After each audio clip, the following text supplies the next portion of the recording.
The Initiates of the Flame, by ManlyPHall, 1922. Introduction.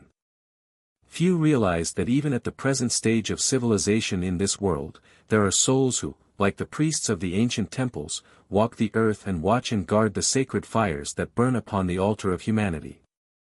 Purified ones they are, who have renounced the life of this sphere in order to guard and protect the flame, that spiritual principle in man, now hidden beneath the ruins of his fallen temple. As we think of the nations that are past, of Greece and Rome and the grandeur that was Egypt's, we sigh as we recall the story of their fall, and we watch the nations of today, not knowing which will be the next to draw its shroud around itself and join that great ghostly file of peoples that are dead. But everywhere, even in the rise and fall of nations, we see through the haze of materiality, justice, everywhere we see reward, not of man but of the invincible one, the eternal flame. A great hand reaches out from the unseen and regulates the affairs of man. It reaches out from that great spiritual flame which nourishes all created things, the never-dying fire that burns on the sacred altar of cosmos, that great fire which is the Spirit of God. If we turn again to the races now dead, we shall, if we look, find the cause of their destruction. The light had gone out. When the flame within the body is withdrawn, the body is dead. When the light was taken from the altar, the temple was no longer the dwelling place of a living God. Degeneracy, lust, and passion, hates and fears, crept into the souls of Greece and Rome, and black magic overshadowed Egypt. The light upon the altar grew weaker and weaker. The priests lost the word, the name of the flame. Little by little the flame flickered out, and as the last spark grew cold, a mighty nation died, buried beneath the dead ashes of its own spiritual fire. But the flame did not die. Like spirit of which it is the essence, it cannot die, because it is life, and life cannot cease to be. In some wilderness of land or sea it rested once again, and there rose a mighty nation around that flame. So history goes on through the ages. As long as a people are true to the flame, it remains, but when they cease to nourish it with their lives, it goes on to other lands and other worlds. Those who worship this flame are now called heathens.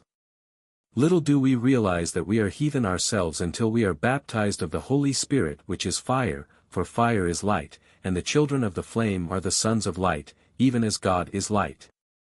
There are those who have for ages labored with man to help him to kindle within himself this spark, which is his divine birthright. It is these who by their lives of self-sacrifice and service have awakened and tended this fire, and who through ages of study have learned the mystery it contained, that we now call the Initiates of the Flame. For ages they have labored with mankind to help him to uncover the light within himself, and on the pages of history they have left their seal, the seal of fire.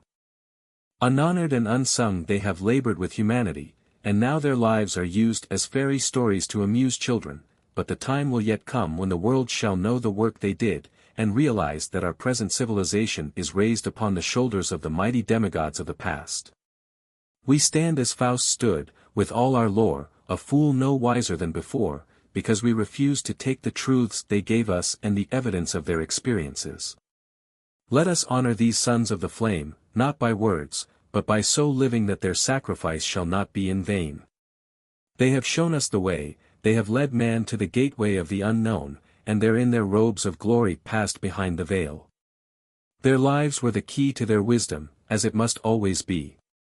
They have gone, but in history they stand, milestones on the road of human progress. Let us watch these mighty ones as they pass silently by.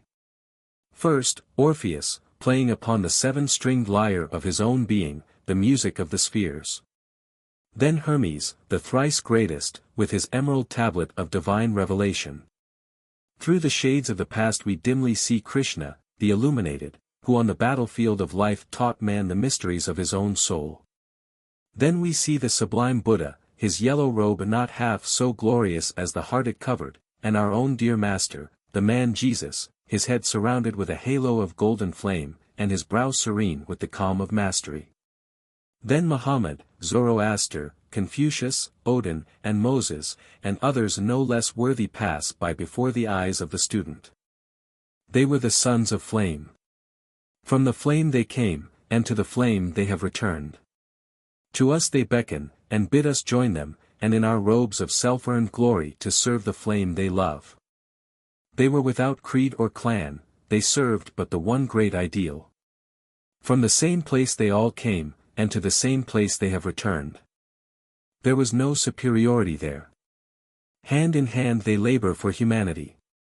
Each loves the other, for the power that has made them masters has shown them the brotherhood of all life. In the pages that follow we will try to show this great thread, the spiritual thread, the thread of living fire that winds in and out through all religions and binds them together with a mutual ideal and mutual needs. In the story of the Grail and the legends of King Arthur we find that thread wound around the table of the king and the temple of Mount Salvert. This same thread of life that passes through the roses of the Rosicrucians, winds among the petals of the lotus, and among the temple pillars of Luxor. There is but one religion in all the world, and that is the worship of God, the spiritual flame of the universe. Under many names he is known in all lands, but as Eswari or Ammon or God, he is the same, the creator of the universe, and fire is his universal symbol. We are the flame-born sons of God, thrown out as sparks from the wheels of the infinite. Around this flame we have built forms which have hidden our light, but as students we are increasing this light by love and service, until it shall again proclaim us sons of the Eternal. Within us burns that flame, and before its altar the lower man must bow, a faithful servant of the higher. When he serves the flame he grows, and the light grows until he takes his place with the true initiates of the universe, those who have given all to the infinite, in the name of the flame within. Let us find this flame and also serve it, realizing that it is in all created things, that all are one because all are part of that eternal flame, the fire of spirit, the life and power of the universe. Upon the altar of this flame, to the true creator of this book, the writer offers it, and dedicates it to the one fire which blazes forth from God, and is now hidden within each living thing. Forward. The greatest of mystery schools. The world is the schoolroom of God. Our being in school does not make us learn, but within that school is the opportunity for all learning. It has its grades and its classes, its sciences and its arts, and admission to it is the birthright of man. Its graduates are its teachers, its pupils are all created things. Its examples are nature, and its rules are God's laws. Those who would go into the greater colleges and universities must first, day by day, and year by year, work through the common school of life, and present to their new teachers the diplomas they have won, upon which is written the name that none may read save those who have received it. The hours may seem long, and the teachers cruel, but each of us must walk that path, and the only ones ready to go onward are those who have passed through the gateway of experience, God's great school for man. The Cube Altar. Of the elements of the earth is this altar composed. It is the great cube of matter. On or in this altar burns a flame. It is this flame that is the spirit of all created things. Man, know thyself. Thou art the flame, and thy bodies are the living altar. Chapter 1. The fire upon the altar.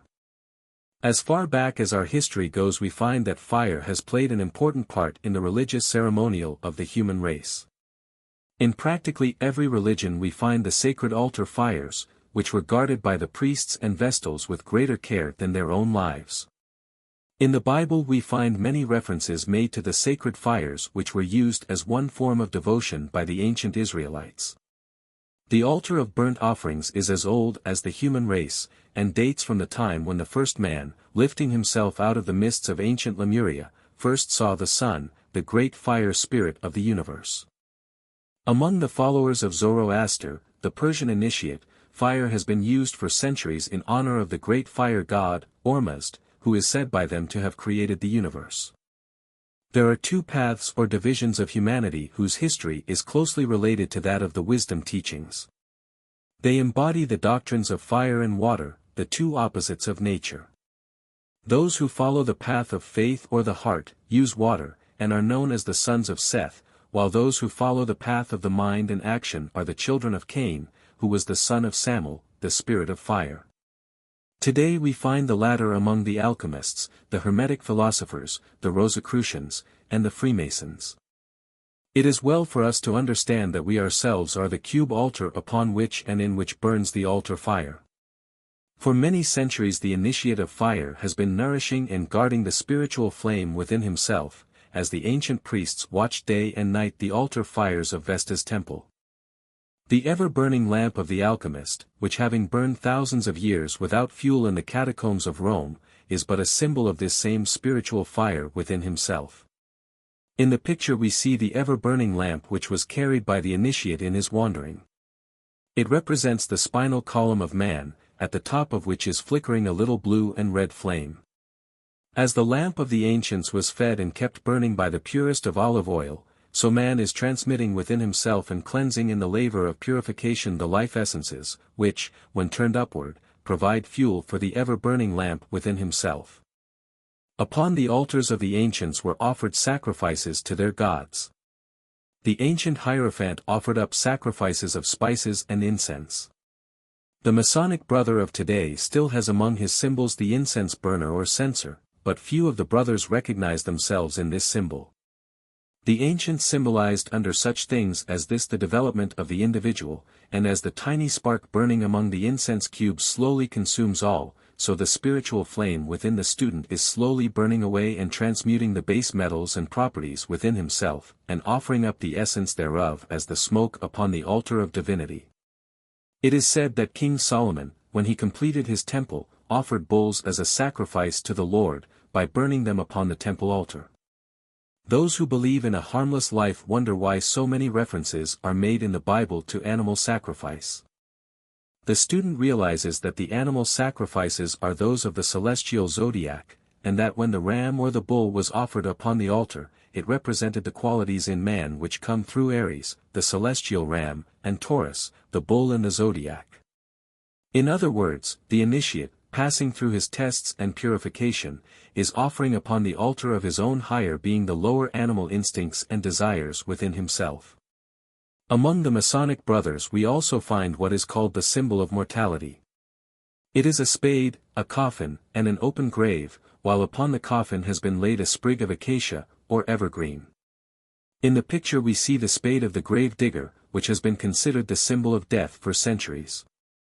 In the Book of Thoth, that strange document which has descended to man at his present stage of evolution as a deck of playing cards, we find a very wonderful symbolism. Of all the suits of cards, that of the spade is the only suit in which all the court cards face away from the pip. In all the other kings and queens, the faces are looking at the little marker in the corner of the card, but in the spade suit, they look away from it. Now it is said that the spade has been taken from the acorn, but the occult student has a different idea. He sees in the spade, which has for ages been the symbol of death, a certain part of his own anatomy.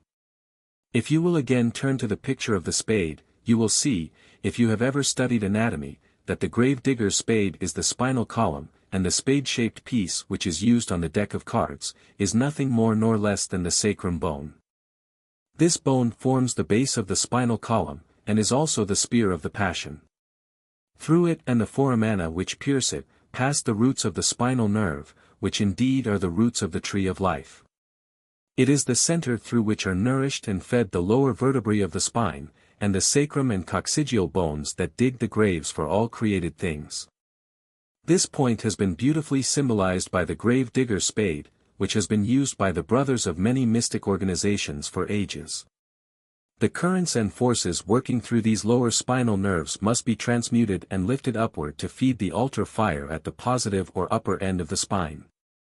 The centering of thought or emotion upon higher or lower things, as the case may be, determines where thin life energy will be expended. If the lower emotions predominate, the flame upon the altar burns low and flickers out, because the forces which feed it have been concentrated upon the lower centers. But when altruism predominates, then the lower forces are raised upward and pass through the purification which makes possible their being used as fuel for the ever-burning lamp. Thus we see why it was a great sin to let the lamp go out, for the pillar of flames which hovers over the tabernacle, purified and prepared after the directions of the Most High, is the spiritual flame that, hovering above man, lights his way wherever he may go. The sun of our solar system, that is, the spiritual sun behind the physical globe, is one of these flames. It began no greater than ours, and through the power of attraction and the transmuting of its ever-increasing energies it has reached its present proportions. This flame in man is the light that shineth in darkness. It is the spiritual flame within himself. It lights his way as no exterior light can. This radiating out from him brings into view, one by one, the hidden things of the cosmos, and his ignorance is dispelled in exactly the same proportion as his light is spread, for the darkness of the unknown can only be removed by light, and the greater the light, the further back the darkness is driven. This is the lamp of the philosopher, which he carries through the dark passageways of life, and by the light of which he walks among the stones and along the narrow cliff edge without fear. But although he gain all other things and have not this light within himself, he cannot know where he goes, he cannot watch his footsteps, and he cannot dispel his ignorance with the light of truth. Therefore let each student watch the fire that burns upon his altar. Let him also make that altar, his body, as beautiful and harmonious as possible, and let him also sacrifice upon that altar the frankincense and myrrh, his actions and his deeds. As in the tabernacle he offers all upon the altar of divinity, so let him day by day dispel the symbols of mortality, the coffin and the open grave by which he prepared himself through the mastery of the lower emotions within himself, and recognize that no matter how crystallized or dead his life may be, the fact that he exists at all proves that the sprig of acacia, the promise of life and immortality, is somewhere within himself, and although the flame of life may appear faint or cold, if he will supply the fuel by his daily actions, he will kindle the altar flame once more within himself, which, shining forth, will also help his brother to kindle this flame, which is a living sacrifice to the living God. The ever-burning lamp. Know that the flame that burns within thee and lights thy way is the ever-burning lamp of the ancients. As their lamps were fed by the purest of oil, so thy spiritual flame must be fed by a life of purity and altruism. The Masonic Censer. As the perfume rising from the incense burner was acceptable in the sight of the Lord, so may our words and actions ever be a sweet incense acceptable in the sight of the Most High. The grave digger's spade. Let us take the spade that now digs our grave through the passions and emotions of life and use it to unearth the secret room far below the rubbish of the fallen temple of the human soul. The candle. This is the light that has gone out. It is the candle that is hidden under the bushel. This is the true light that forever dispels the darkness of ignorance and uncertainty. Let the light shine forth through a purified body and a balanced mind. For this light is the life of our brother creatures. Chapter 2. The Sacred City of Shamballa. In every mythology and legendary religion of the world there is one spot that is sacred above all others to the great ideal of that religion. To the Norsemen it was Valhalla, the city of the slain, built of the spears of heroes, where feasting and warfare was the order of the day. Here the heroes fought all day and reveled by night. Every day they killed the wild boar and feasted on it, and the next day it came to life again. In the Northland they tell that Valhalla was high on the top of the mountains, and that it was connected to the earth below by Bifrost, the rainbow bridge, that up and down this bridge the gods came, and Odin, the All-Father, came down from Asgard, the city of the gods, and worked and labored with mankind. Among the Greeks, Mount Olympus was held sacred, and here the gods are said to have lived high on the top of a mountain. The knights of the Grail are said to have had their castle among the crags and peaks of northern Spain on Mount Salvert. In every religion of the world there is a sacred spot, Meru of the Oriental, and Mount Moriah and Mount Sinai, upon which the tablets of law were given to man. All those are symbols of one universal ideal, and as each of these religions claimed among the clouds a castle and a home, so it is said that all the religions of the world have their headquarters in Shamballa, the sacred city in the Gobi Desert of Mongolia. Among the Oriental peoples there are wonderful legends of this sacred city, where it is said the Great White Lodge or Brotherhood meets to carry on the governing of world affairs. As the Asurs of Scandinavia were 12 in number, as Olympus had 12 gods, so the Great White Brotherhood is said to have 12 members, which meet in Shamballa and direct the affairs of men. It is said that this center of universal religion descended upon the earth when the polar cap, which was the first part of the earth to crystallize, became solid enough to support life. Science now knows that not only does the earth have two motions, that of rotation upon its axis and revolution around the sun, but that it has 9 other motions, according to Flammarion, the French astronomer. One of these motions is that of the alternation of the poles. In other words, some day that part of the Earth's surface which is now the North Pole will become the South Pole. Therefore it is said that the sacred city has left its central position and after much wandering is now located in Mongolia. Those who are acquainted with the Mohammedan religion will see something of great interest in the pilgrimage to the Kaaba at Mecca, where thousands go each year to give honor to the stone of Abraham, the great aerolite, upon which Muhammad is said to have rested his foot. Old and young alike, some even carried, win through desert sands and endure untold hardships, many coming from great distances, to visit the place they cherish and love. In India we find the same thing. There are many sacred places to which pilgrims go, even as the Templars went in our Christian religion to the sepulchre of Christ. Few see in this anything more than an outward symbol, but the true student recognizes the great esoteric truth contained therein. The spiritual consciousness in man is a pilgrim on the way to Mecca. As this consciousness passes upward through the centers and nerves of the body, it is like the pilgrim, climbing the heights of Sinai, or the knight of the Grail returning to Mount Salvert. When the spinal fire of man starts upward in its wanderings, it stops at many shrines and visits many holy places, for like the Masonic brother in his Jacob's ladder, the way that leads to heaven is upward and inward. The spinal fire goes through the centers or seed ground of many great principles, and worships at the shrine of many divine essences within itself, but it is eternally going upward, and finally it reaches the great desert. Only after pain and suffering and long labor does it cross that waste of sand. This is the Gethsemane of the higher man, but finally he crosses the sacred desert, and before him in the heart of the lotus rises the golden city, Shamballa. In the spreading of the bone between the eyes called the frontal sinus, is the seat of the divine in man. There, in a peculiar gaseous material, floats, or rather exists, or is, the fine essence which we know as the spirit. This is the lost city in the sacred desert, connected to the lower world by the rainbow bridge, or the silver cord, and it is to this point in himself that the student is striving to rise. This is the sacred pilgrimage of the soul, in which the individual leaves the lower man and the world below and climbs upward into the higher man or higher world, the brain. This is the great pilgrimage to Shambhala, and as that great city is the center for the direction of our earth, so the corresponding great city in man is the center for his governmental system. When any other thing governs man, he is not attuned to his own higher self, and it is only when the gods, representing the higher principle, come down the rainbow bridge and labor with him, teaching him the arts and sciences, that he is truly receiving his divine birthright. In the Orient the student looks forward with eager longing to the time when he shall be allowed to worship before the gates of the sacred city, when he also shall see the initiates in silent conclave around the circular table of the zodiac, when the veil of Isis shall be torn away, and the cover lifted from the Grail cup. Let the student remember that all of these things must first happen within himself before he can find them in the universe without.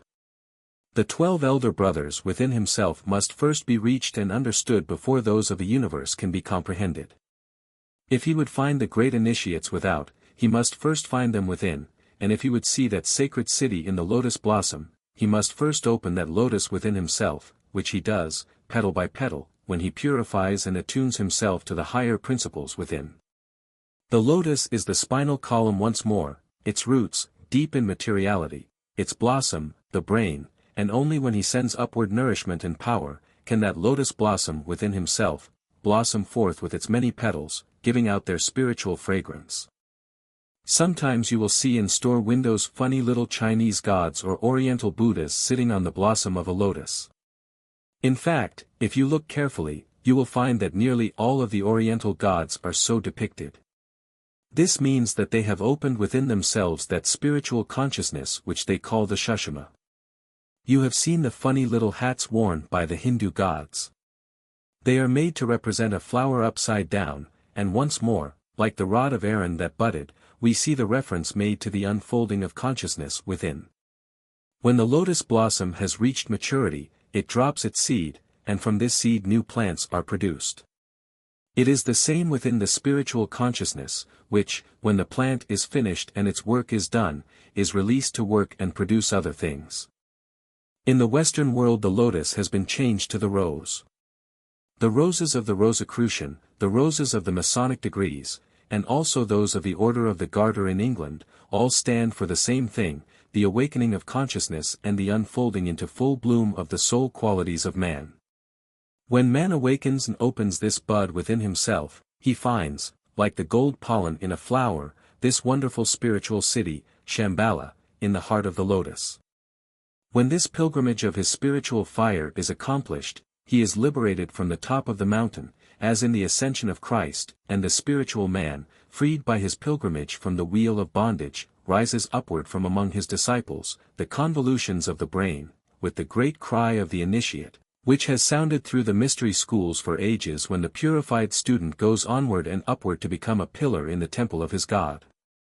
With that last cry the true mystery of Shamballa, the sacred city, is understood and he joins the ranks of those who in white robes of purity, their own soul bodies, gaze down upon the world and see others liberated in the same way, and who also sound the eternal tocsin, consummatum est, it is finished. The Lotus. May your consciousness be lifted upward through the tree of life within yourself until in the brain it blossoms forth as the lotus, that rising from the darkness of the lower world, lifts its flower to catch the rays of the sun. The rod that budded. The buds in the rod are the 7 centers within yourself, which when you develop their spiritual powers shine out as centers of fire within your own being. The ancients have taken flowers to symbolize these centers, which when they shine out show that the dead stick, cut from the tree of life, has budded. The philosopher's stone. This is the true stone of the philosopher, which gives him power over all created things. This stone is himself. The experiences of his evolution have cut and polished the rough stone until in the initiate it reflects the light of creation from 1,000 different facets. Chapter 3. The Mystery of the Alchemist. There are very few occult students today who have not heard of the Alchemist, but there are very few who know anything about the strange men who lived during the Middle Ages and concealed under chemical symbolism the history of the soul. At a time, when to express a religious thought was to court annihilation at the stake or wheel, they labored silently in underground caves and cellars to learn the mysteries of nature which the religious opinions of their day denied them the privilege of doing. Let us picture the alchemist of old, deep in the study of natural lore. We find him among the test tubes and retorts of his hidden laboratory. Around him are massive tomes and books by ancient writers. He is a student of nature's mystery, and has devoted years, lives maybe, to the work he loves. His hair has long since grayed with age. By the light of his little lamp he reads slowly and with difficulty the strange symbols on the pages before him. His mind is centered upon one thing, and that is the finding of the philosopher's stone. With all the chemicals at his command, their various combinations thoroughly understood, he is laboring with his furnace and his burners to make of the base metals the philosopher's gold. At last he finds the key and gives to the world the secret of the philosopher's gold and the immortal stone. Salt, sulfur, and mercury are the answer to his problem. From them he makes the philosopher's stone, from them he extracts the elixir of life, with the power that they give him he transmutes the base metals into gold. The world laughs at him, but he goes on in silence, really doing the things the world believes impossible. After many years of labor he takes his little lamp and silently slips away into the great unknown. No one knows what he has done, or the discoveries that he has made, but he, with his little lamp, still explores the mysteries of the universe. As the close of the 15th century clouded him with mystery, so the dawn of the 20th century is crowning him with the glory of his just reward, for the world is beginning to realize the truths he knew, and to marvel at the understanding which his years of labor had earned for him. Man has been an alchemist from the time when he first raised himself, and with the powers long latent pronounced himself as human. Experiences are the chemicals of life which the philosopher is experimenting with.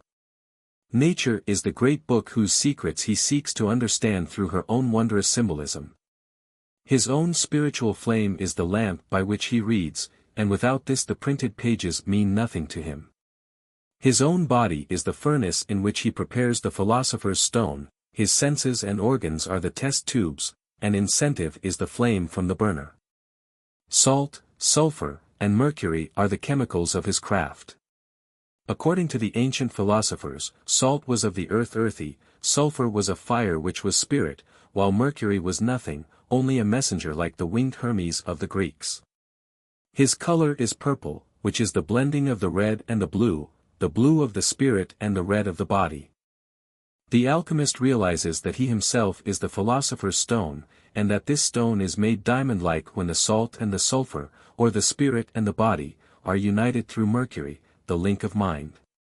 Man is the incarnated principle of mind as the animal is of emotion. He stands with one foot on the heavens and the other on the earth. His higher being is lifted to the celestial spheres, but the lower man ties him to matter. Now the philosopher, building his sacred stone, is doing so by harmonizing his spirit and his body. The result is the philosopher's stone. The hard knocks of life chip it away and facet it until it reflects lights from a million different angles. The elixir of life is once again the spirit fire, or rather the fuel which nourishes that fire, and the turning of the base metal into gold is accomplished when he transmutes the lower man into spiritual gold. This he does by study and love.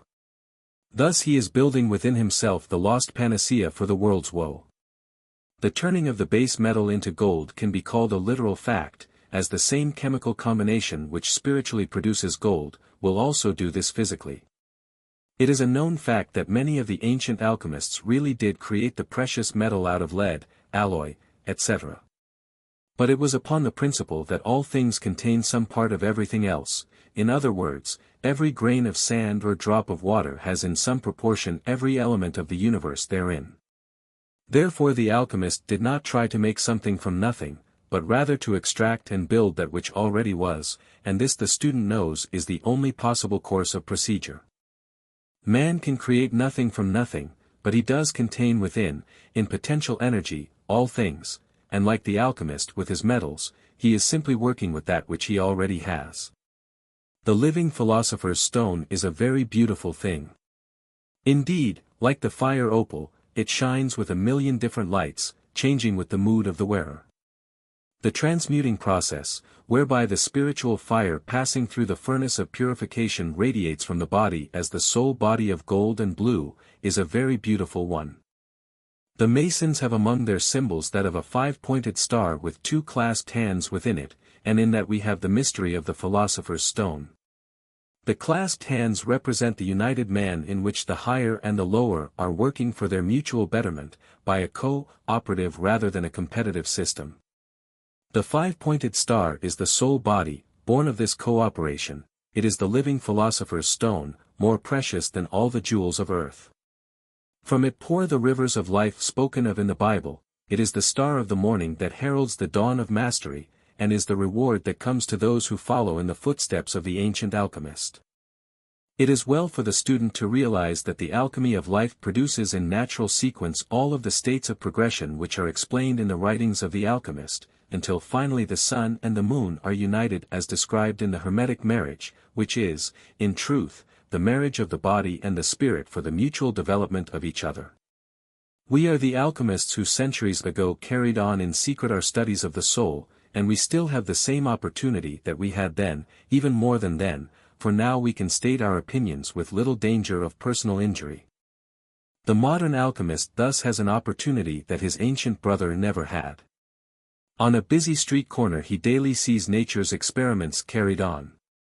He sees the mixing of metals, and from the everyday book of life, through the power of analogy, he may study divinity. Through experience and often suffering the steel of his spirit is tempered by the flame of life. As the moon in the zodiac touches off like a fuse the happenings of life, so his own desires and wishes touch off the powers of his soul, and the experiences may be transmuted into soul qualities when he has developed the eye which enables him to read the simplest of all books, everyday life. The alchemist of today is not hidden in caves and cellars, studying alone, but as he goes on with his work, it is seen that walls are built around him, and while he is in the world, like the master of old, he is not of it. As he goes further in his work, the light of other people's advice and outside help grows weaker and weaker, until finally he stands alone in darkness, and then comes the time that he must use his own lamp, and the various experiments which he has carried on must be his guide. He must take the elixir of life which he has developed and with it fill the lamp of his spiritual consciousness, and holding that above his head, walk into the great unknown, where if he has been a good and faithful servant, he will learn of the alchemy of divinity. Where now test tubes and bottles are his implements, then worlds and globes he will study, and as a silent watcher will learn from that divine one, who is the great alchemist of all the universe, the greatest alchemy of all, the creation of life, the maintenance of form, and the building of worlds. The five-pointed star. This picture, known to all Masons, is that of the soul. It is the Star of Bethlehem, which heralds the coming of the Christ within. The two clasped hands are the spirit and body united in the marriage of the Lamb. It is from the union of the higher with the lower that the Christ is born. The marriage of the sun and moon. This takes place in man when the heart and mind are joined in eternal union. It occurs when the positive and negative poles within are united, and from that union is made the philosopher's stone. The pillars of the temple. These pillars symbolize the heart and mind, the positive and the negative poles of life. Those who would enter the temple must pass between the pillars. Every extreme is dangerous. It is the point between all poles that is safe to stand upon. You cannot enter the temple by the development of either the heart or mind alone, but only by the equal development of both. The serpent. This is the serpent crown of the ancient gods. It shows that the two paths or parts of the spirit fire have been united. This crown is the symbol of mastery, and the union takes place within the student when the life forces are lifted to the brain. Chapter 4. The Egyptian Initiate. Many ages have elapsed since the Egyptian priest-king passed through the pillars of Thebes. Ages before the sinking of Atlantis, thousands of years before the Christian era, Egypt was a land of great truths. The hand of the great white brotherhood was held out to the empire of the Nile, and the ancient pyramid passages resounded with the chants of the initiates. It was then that the pharaoh, now called half-human, half-divine, reigned in ancient Egypt. Pharaoh is the Egyptian word for king. Many of the later pharaohs were degenerate and of little account. It is only the early pharaohs we now list among the priest-kings. Try to picture for a moment the great hall of Luxor, its inscriptive columns holding up domes of solid granite, each column carved with the histories of the gods. There at the upper end of the chamber sat the pharaoh of the Nile in his robes of state, around him his counselors, chief among them the priest of the temple. An imposing spectacle it was, the gigantic frame of the later Atlantean, robed in gold and priceless jewels, on his head the crown of the north and south, the double empire of the ancient, on his forehead the coiled serpent of the initiate, the serpent which was raised in the wilderness that all who looked upon it might live, that sleeping serpent power in man, which coiled head downward around the tree of life, drove him from the garden of the Lord, but which raised upon the cross, became the symbol of the Christ. The pharaoh was an initiate of Scorpio, and the serpent is the transmuted Scorpio energy, which working upward in the regenerated individual is called the Kundalini. This serpent was the sign of initiation. It meant that within him the serpent had been raised, for the true pharaoh was a priest of God, as well as a master of men. There he sat upon the cube altar throne, indicating his mastery over the four elements of his physical body, a judge of the living and of the dead, who in spite of all his power and glory, having about him the grandeur of the world's greatest empire, still bowed in humble supplication to the will of the gods. In his hands he carries the triple scepter of the Nile, the shepherd's crook, the Anubis-headed staff and the flail or whip. These were the symbols of his work. They represent the powers which he had mastered. With the whip he had subjugated his physical body, with the shepherd's crook he was the guardian and keeper of his emotional body, with the Anubis-headed staff he was master of his mind and worthy to wield the powers of government over others, because, first of all, he obeyed the laws himself. With all his robes of state and with the scarab upon his breast, and with the all-seeing eye above his throne, there was still nothing as precious or as sacred to the ancient Egyptian priest-king as the triangular girdle or apron which was the symbol of his initiation. The apron of the ancient Egyptian carried with it the same symbolism as the Masonic apron of today. It symbolized the purification of the bodies, when the seat of the lower emotions, Scorpio, was covered by the white sheepskin of purification. This symbol of his purification was the most precious belonging of the ancient pharaoh, and this plain insignia, worn by many others below him in rank and dignity, but equal to him in spiritual purification, was the most precious of all things to the priest-king. There he sat, written upon him in the words of the initiate, the symbols of his purification and mastery, a wise king of a wise people. And it was through these priest-kings that the divine worked, for they were of the order of Melchizedek. Through them was formed that doctrine which degeneracy has not been able to entirely obliterate, which we know as the divine right of kings, divine because through spirituality and growth God was able to manifest through them. They were conscious instruments in the hands of a ready writer, willing and proud to do the work of those with whom through knowledge and truth they had attuned themselves. But the time came, as in all nations, when selfishness and egotism entered the heart of king and people alike, and slowly the hand from the great white brotherhood that fed ancient Egypt was withdrawn, and the powers of darkness transformed the land of glory into one of ruins, and the names of mighty kings were buried beneath the oblivion of degeneracy. Mighty cataclysms shook the world, and out of the land of darkness the great white brotherhood carried the chosen people into the promised land, Egypt, the land of glory, disintegrated into dust. The great temples of the pharaohs are ruins, and the temples of Isis are but broken heaps of sandstone. But what of the priest-kings who labored there in the days of its glory?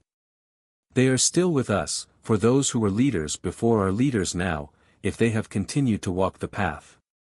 Although his scepter is gone, and his priestly vestments have molded away, the priest-king still walks the earth with the dignity and the power and the childish simplicity that before made him great. He no longer wears the robes of his order. Although he bears no credentials, he is as much a priest-king now as then, for he still bears the true insignia of his rank. The coiled serpent has given place to knowledge and love. The hand that bestowed the riches of the past does little acts of kindness now. Although he no longer carries the scepters of self-mastery, still he manifests that mastery in his daily life. Although the altar fires within the temple at Karnak have long been dead, the true fire within himself still burns, and before that he still bows as he bowed in the days of Egypt's glory.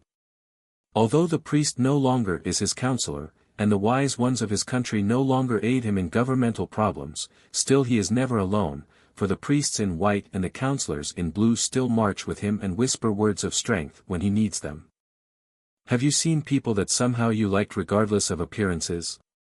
Have you seen other charming people whom you hated in spite of their charms? Have you seen learned people who were fools or impressed you as such, or people who knew little and yet you felt were wise? Those are the insignia of rank, which the loss of title or position cannot destroy.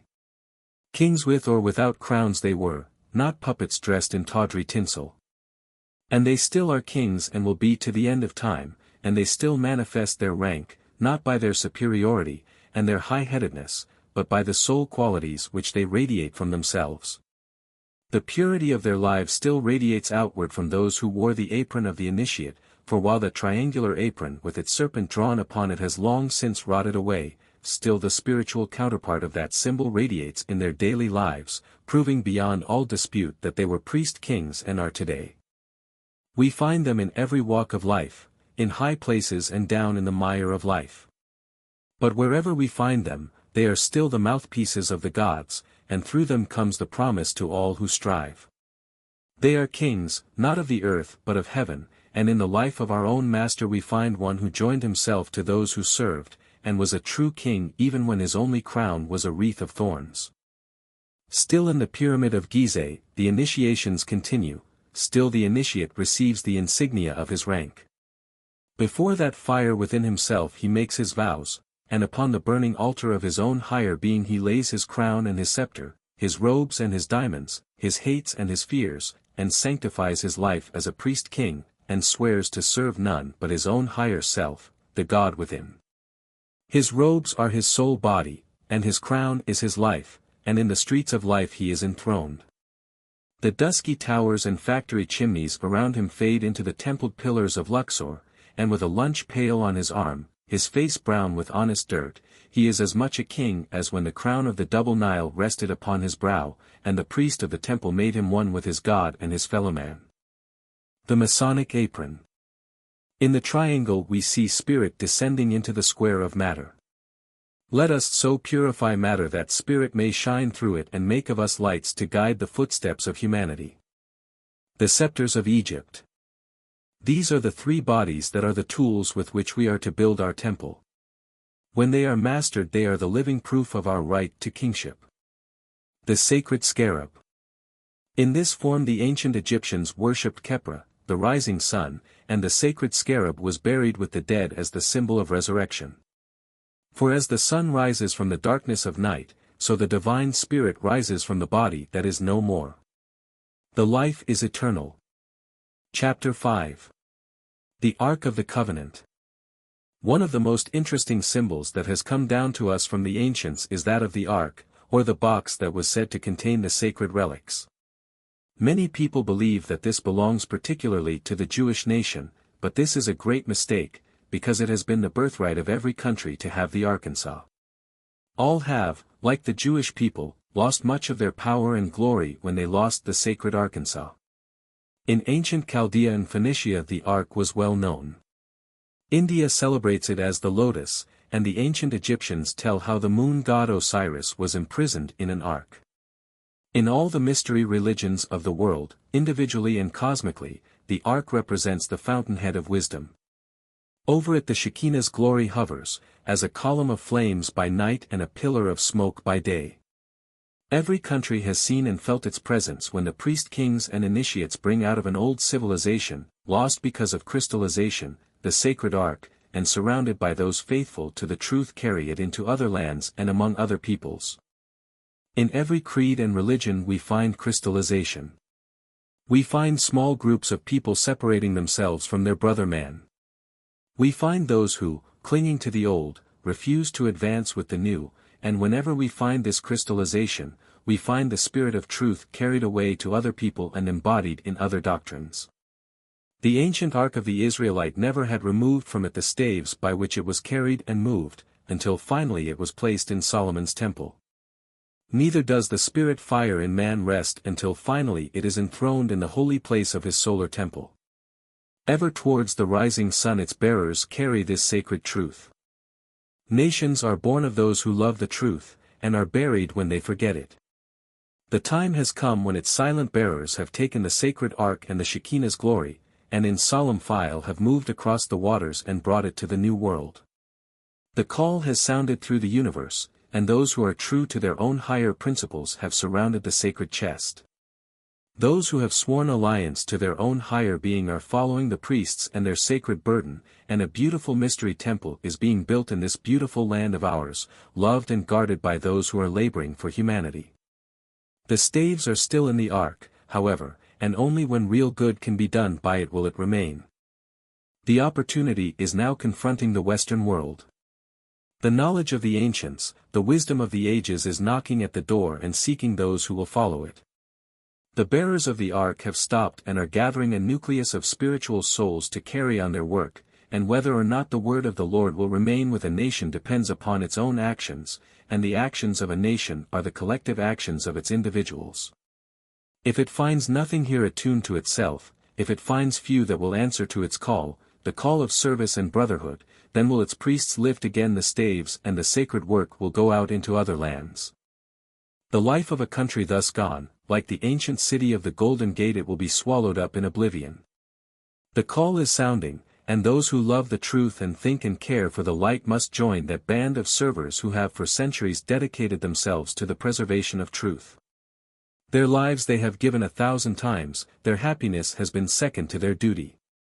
They are the keepers of the sacred word, and the law of attraction draws to them all who love and live the truth. A great influx of spiritual light comes to those who live the life and have learned the doctrine, and regardless of clan or country they have joined the silent file of watchers and workers around the sacred Ark of the Covenant. Every individual by his daily actions is expressing more plainly than by words his ideals, his desires, and his attitude towards this great work. The composite attitude of a certain number of people either shuts out or lets in the light. Therefore every individual has a great duty, a great work has to be done, and to that the true student must dedicate his life. Then wherever he may go, whatever he may do, he is being led, and the Shekinah's glory directs his footsteps. In the brain of man, between the wings of the kneeling cherubim, is the mercy seat, and there man speaks with his God as the priest of the tabernacle spoke to the Spirit of the Lord hovering between the wings of the angels. Man is again the ark, and within him are the three principles, the Father, the Son, and the Holy Spirit, the tablets of the law, the pot of manna, and the rod that budded. But as in the case of the ancient Israelites, when they became crystallized, the pot of manna and the rod that budded were removed from the ark, and all that was left were the tablets or the letters of the law. When the individual crystallizes and excludes various sidelights from his mind, he excludes the life force which was flowing to him. In shutting out strangers, he shuts out his own life, and all that he has left are the tablets of the law, the material reasons from which the spiritual life has gone. Solomon's temple, or the perfected temple of the human body, the perfected temple of the universe and the perfected temple of the soul, finally forms the perfect shrine for the living Arkansas. There at the head of a great cross it is placed, and there in man it becomes permanently fixed. The staves of polarity upon which it was carried are removed, and it becomes a living thing, a permanent place where man converses with his God. There man, the purified priest, arrayed in the robes of his order, the garments of his soul, converses with the Spirit hovering over the mercy seat. This ark within is always present, but man can only reach it after he has passed through the outer court of the tabernacle, after he has passed through all the degrees of initiation, and after he has taken the third degree and becomes a Grand Master. Then and then only can he enter into the presence of his Lord, and there in the darkened chamber, lighted by the jewels of his own breastplate, he converses with the Most High, the true spiritual essence within himself. We are working towards this, and the time will come when each person for himself will know the mystery of the ark, when the student through purification shall be led through the door of the Holy of Holies and there be enveloped by the light of truth. This was his birthright which he sold for a mess of pottage. To this end came he into the world that he might bear witness to this truth, that through this light all men might be saved. The ark, that great spiritual principle, surrounded by its loving workers, is calling all to follow it. When through materiality and degeneracy a great people are destroyed or a continent sinks beneath the ocean, then those that are true are called around the ark, and as its faithful servers are led out of the land of darkness into the new world and a promised paradise. All great teachings set forth the same thing. The student will find that it is true, and when he allies himself with the powers of light, when he becomes a channel for its expression, and when he radiates it from himself to all who need it, then indeed will the light protect him and he shall become a son of God. The rod that budded, the pot of manna, and the tablets of the law. In these three things contained within the ark we see the threefold spirit contained within the ark of man's bodies. The Holy Grail. See in this cup your own body within which is the life-blood of the Son Spirit of the universe. Each day that we live we perpetuate the Last Supper, and in all that we do we drink again the blood of Christ, the life power of the cosmos. Chapter 6. Knights of the Holy Grail. Before starting to take up the study of the Grail legends, it will be well for all who are interested to read those tales that are now listed under the heading of children's fairy stories.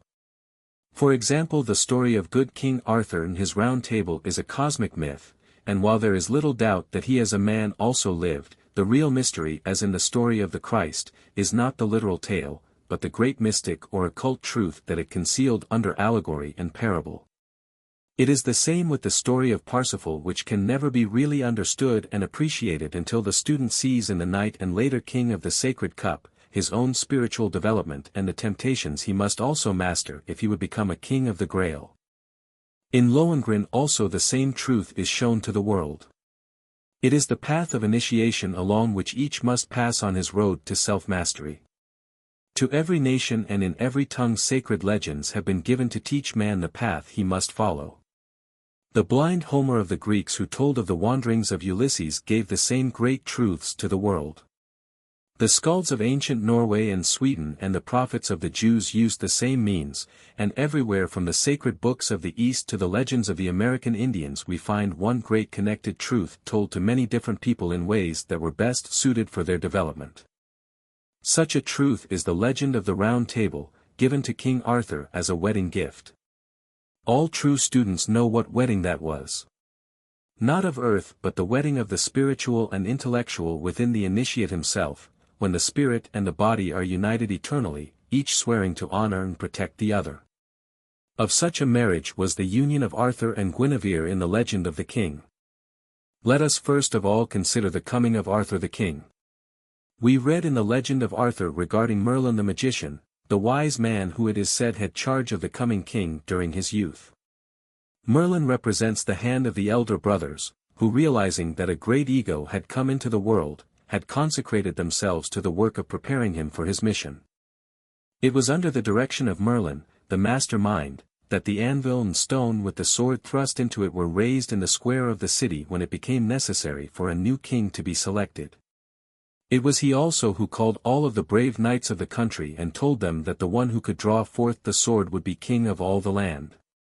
And of all the knights in the land, Arthur the half-grown boy was the only one who could release the sword. There is a very wonderful mystery of the soul contained within that divine allegory. Let us read the letters that were engraved upon the sword. Whoso pulleth out this sword of this stone and anvil is rightwise king born of England. The cube stone is the body, it has been so symbolized for centuries, and today among the masons the ashlar is the symbol of man experience is the anvil, and it is upon this anvil that the sword is tempered. The sword is spirit, and he who would be king in the true spiritual sense of the word must first show his divine power by freeing the sword of spirit from the casings of the lower man and the world. It is the same symbol as that later used by Sir Galahad, the guileless knight, the personification of the purified man, who comes without a sword but who later arms himself with the sword of spirit that he draws from the cube block which was floating down the river, of life, past Camelot. Sir Galahad had the strength of 10 because his heart was pure, and the knight of today must follow in the same path. If you have read the story of King Arthur, you will remember how he was given Excalibur, the enchanted sword, how it came up out of the water held by a hand draped in white. Excalibur represents light and truth, which is the weapon of the true initiate. In England there still hangs on a courthouse wall the Round Table of King Arthur.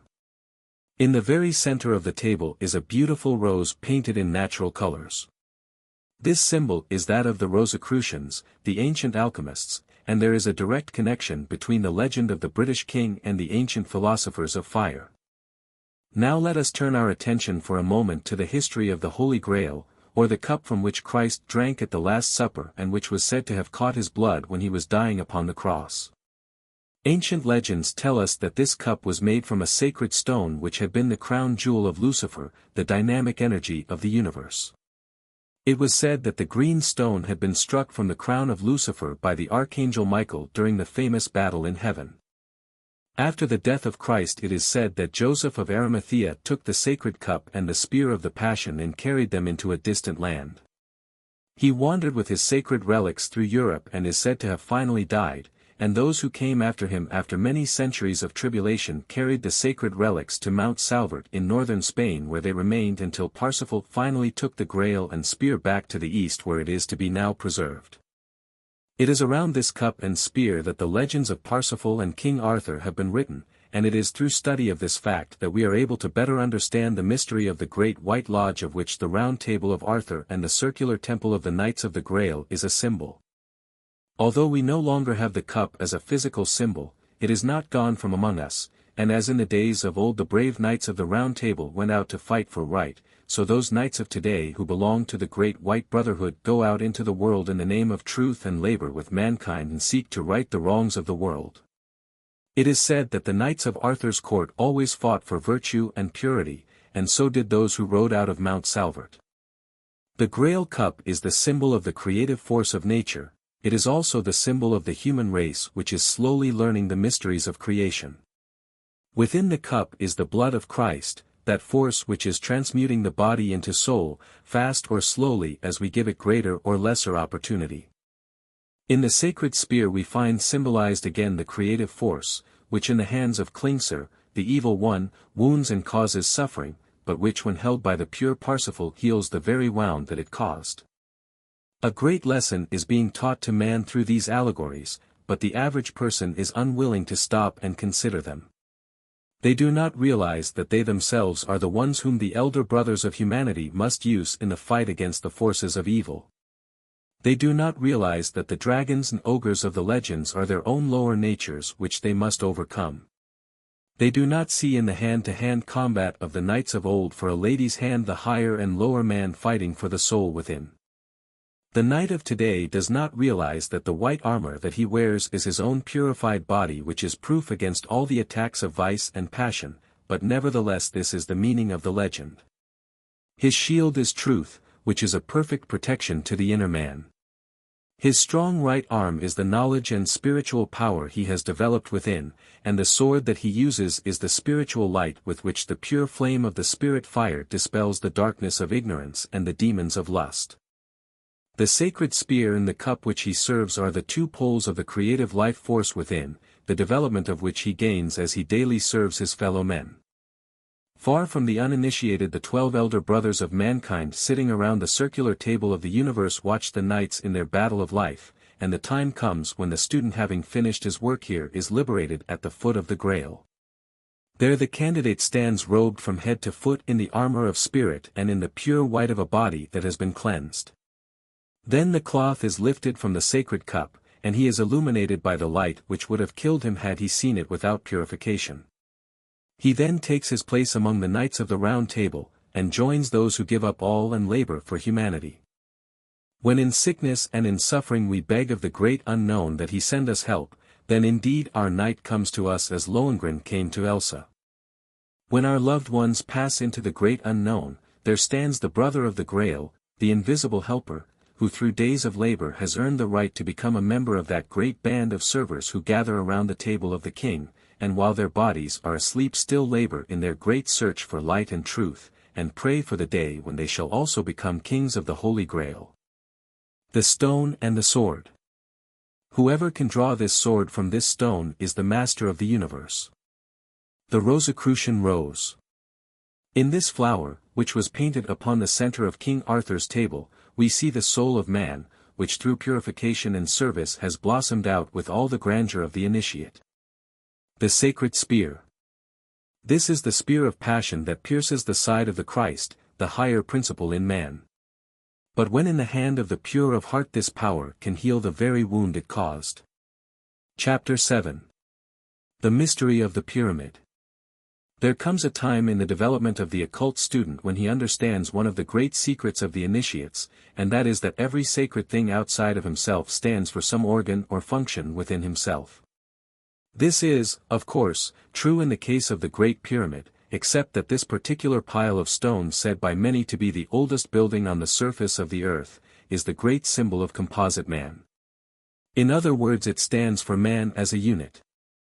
Let us first consider it simply from the exterior standpoint.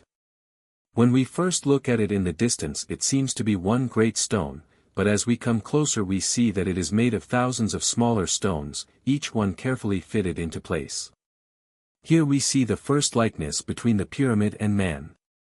We consider man to be a unit, but when we examine more closely, we find that he is a great number of small units, each working in harmony with the others.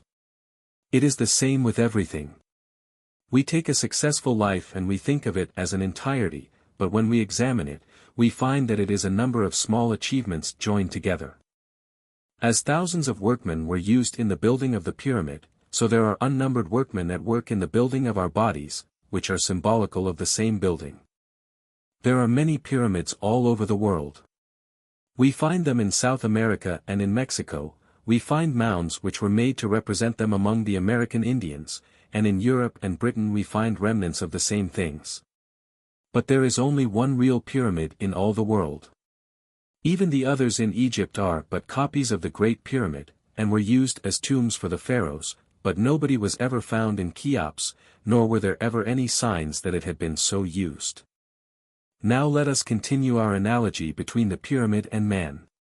If you will look at the accompanying illustration, you will see the pyramid laid flat, and you will notice it is made of 4 triangles laid around the base square. The 4-sided base of the pyramid represents the 4 elements of which man's bodies are composed. These are hydrogen, nitrogen, oxygen and carbon, or earth, water, fire, and air. These are called the base of all things, and upon this base the 4 bodies of man are raised, each from its own element. Thus the physical body is raised from the earth. The vital body is raised from the water, the emotional body from the fire, and the mental body from the air.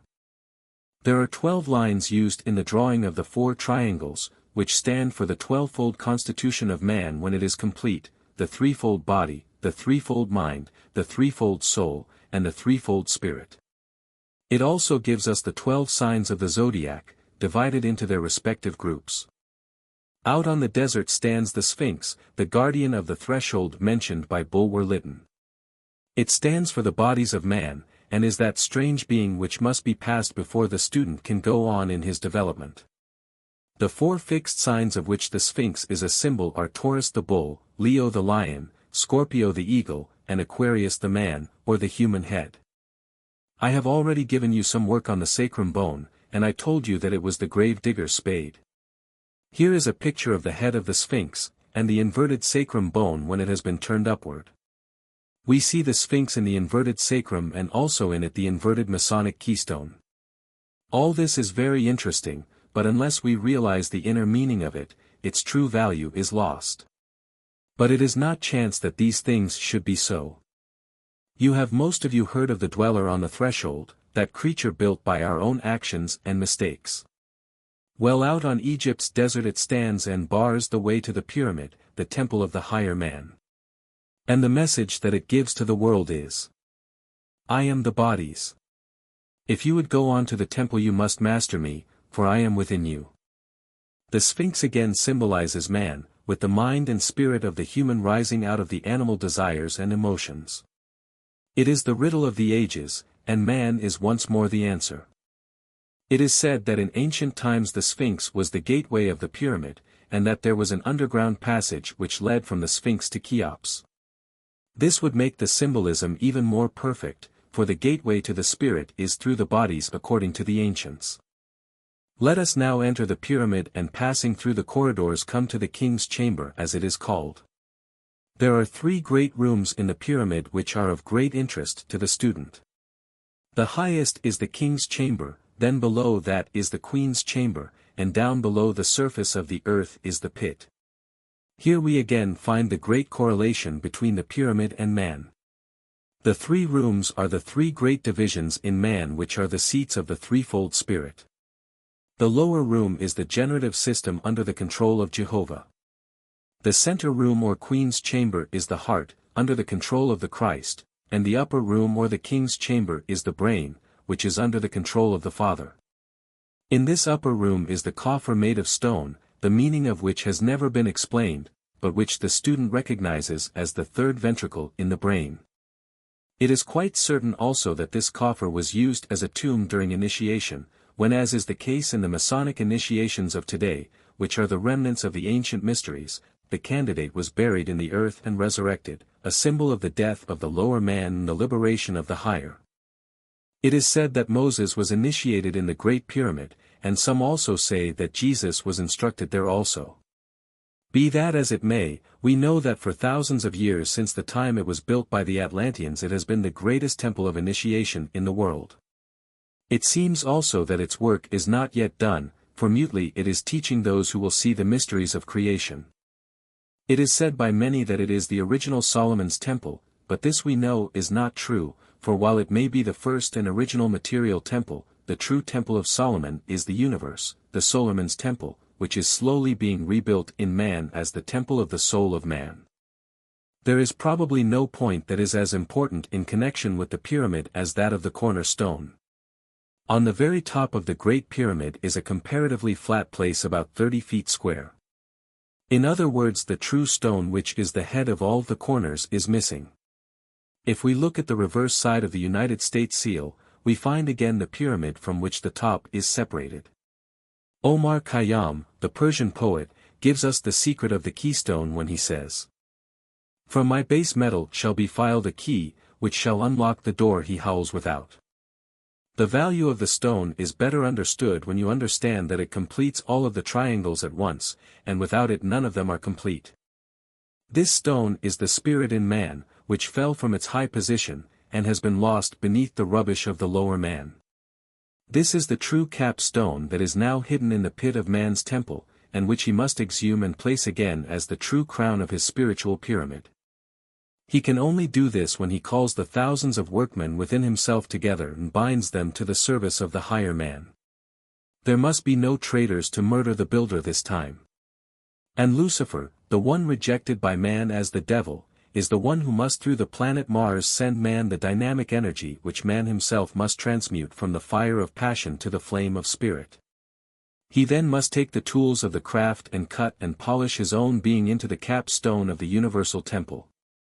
It is interesting to note how the casing stones that once made the pyramid so beautiful and true were carried away to build the cities nearby, and in connection with that it is interesting to note how the soul and body of man, the casing stones of his spiritual temple, have been sacrificed in order that he might have material things. As we look at pictures of the ancient pyramid and sphinx which have stood on Egypt's sands for ages, let us see in them our own mystery temple, made without the sound of hammer or the voice of workman. And as we sadly think of this mighty ruin, broken by ages of neglect, let us remember our temple, and that its cornerstone is missing also and our walls are falling with neglect. Let us learn the lesson which it teaches, hasten to perfect our pyramid, cap it with the stone of spirit, offer upon its altars our sacrifice to the great Sun Spirit, and bury our lower nature in its ancient coffer. Then for us will its mysteries be revealed, and the sealed lips of the Sphinx give up their secret. Where your treasure is, there will your heart be also. Choose now your path. The white Grail, service, self-sacrifice, purification, love, study. The black Grail, prosperity at others' expense, selfishness, shortcuts, mastered by appetite, comfort. The key and the cross. Upon the cross of matter that forms our bodies, hangs the key to all the mysteries of creation. It is our duty to take this key and with it unlock the door that conceals from us the unknown. This key is the spirit. Release it. The pyramid. Here we see the pyramid laid out so that the four triangles and the square are clearly seen. This represents man once again, and the ancient pyramid is man offering his higher being upon the altar of the great fire spirit. The Sphinx. This is that mysterious being suspended twixt heaven and earth, which has the head of a human being and the body of an animal. In other words, the Sphinx symbolizes man.